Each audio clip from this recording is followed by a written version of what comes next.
Kamusta? Ako nga pala si GH Tech. At sa video na ito, titingnan natin ang mga budget laptop options na pasok sa 23K and below dito sa Pilipinas. Mga laptop na pwedeng i-consider na pang regalo. Tandaan na gamitin ng coins at voucher kung meron para makatipid din kayo. That said, ano pang hinihintay natin? Let's do this.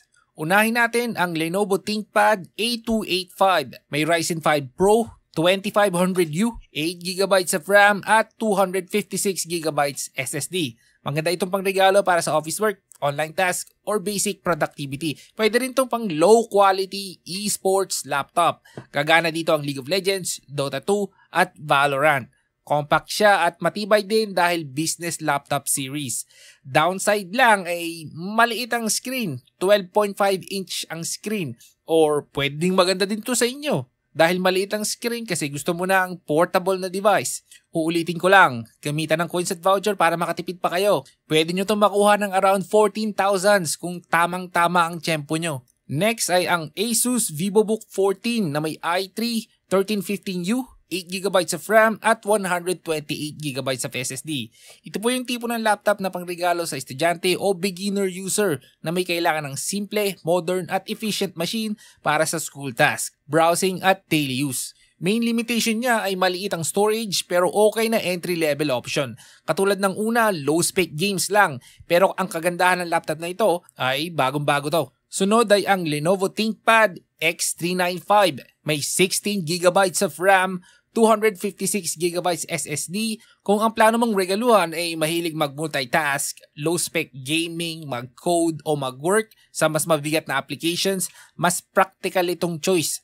Still portable at business grade ang build.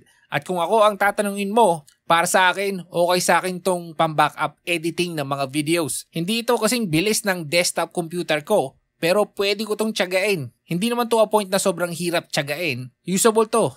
Naaalala ko pa noong unang beses ako mag-YouTube, mas mabagal pa dyan ang gamit kong laptop. Kaya sure ako na magagamit ko to. Remind ko lang ulit na voucher at coins. Lalo na dito sa laptop na to. Kasi at one time, nakita ko ang price nito na bumaba sa 17,500. Okay na okay ang price na yon. Ngayon, para sa mga users nang gusto ng bagong-bagong laptop, ang HP 255 G10 na may Ryzen 5 7520U, 16GB of RAM at 512GB SSD. Pagdating sa performance, halos kasing bilis lang ito ng Lenovo ThinkPad X395. Pero ang integrated graphics nito ay a little bit mabagal ng kaunti. Alam ko medyo weird kasi bago to, bakit mas mabagal?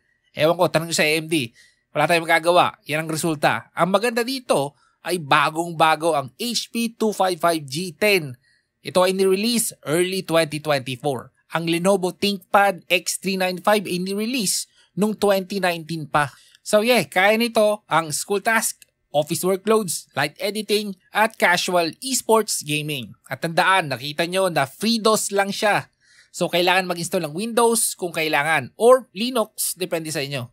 Ngayon, kung nagbabudget talaga kayo at okay lang ang used na laptop, ang NEC VTK12-H, isang used i5 7th Gen laptop na may 8GB of RAM at 128GB na SSD.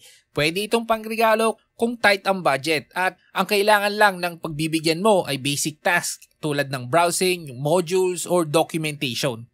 Pero paalaala lang, since used unit, i-check palagi ang condition at battery health. Gamitin ng maigi bago mag 7 days dahil pwede mo itong isauli kung sa Lazada mo bibilin. Bago mag 7 days, pwede mo itong isauli. Ngayon, since used laptop to, hindi ito ganun kapangit kung yun ang iniisip mo. Maganda din to, lalo na para sa presyo. At pwede mo pang pababain ang presyo nito around 4,500. Binabantayan ko ang presyo ng laptop nito kaya alam ko kasi magandang retro gaming laptop to. So, kung gusto mo ng rekomendasyon ko, ang X395 ang pipiliin ko kung gusto ko ng more graphics power. Kahit luma, okay sa akin to kasi mas mabilis naman. Pero kung gusto mo ng bago-bago, ang pipiliin ko ay yung HP 255 G10. Mabagal-bagal lang ng kaunti ito kaysa dun sa X395. So ayan, mga laptop options na pasok sa 23K and below na budget na pwedeng maging praktikal na pangregalo ngayong season. Kung meron kayong mga tanong, sulat nyo lang sa comment sa baba. Ako ulit si GH Tech. Hanggang sa muli.